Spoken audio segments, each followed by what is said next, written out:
So for Victoria to integrate an intergenerational wellbeing approach into our state, there are 5 really important things that we need to do. The first is to build our state budgets around the concept of wellbeing and actually call them wellbeing budgets. Other jurisdictions, including New Zealand and Wales, have done this really successfully, and they integrate concepts of future safeguarding, planetary health, and of course human health into those wellbeing budgets. The second is that we need to involve the Victorian community in this process. We need to start a 6-month consultation and go out and ask Victorian communities what is important to them, understand their long-term priorities, what are some of the challenges facing Victorians now, and what challenges do they see facing our state into the future, and how can we use long-term systematic funding and prioritisation through a wellbeing economy approach to start to chip away at some of these enormous challenges. The third is to realise that this is not going to be solved by one single ministry, one single department, or one single part of government. This is a whole of government approach, and that's why it can't simply be led by the Health Department or by the Minister of Health.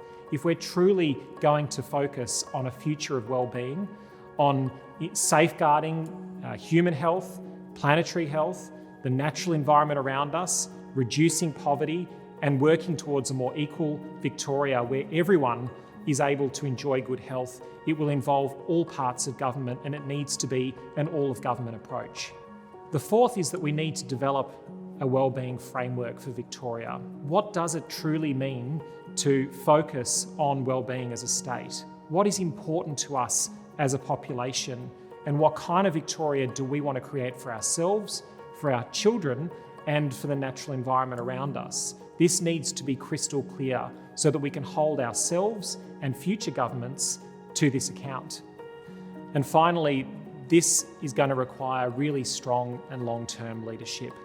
So we'd like to see a Minister for Wellbeing here in Victoria, someone who's charged with actually leading this process, leading these outcomes, and having a voice directly to Cabinet and across government to make sure that a wellbeing approach is not only integrated but also impactful.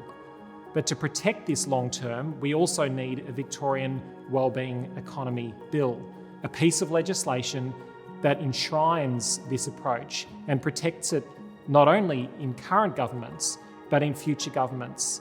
This is not an issue that will be solved quickly, and it's not an issue that is solved easily.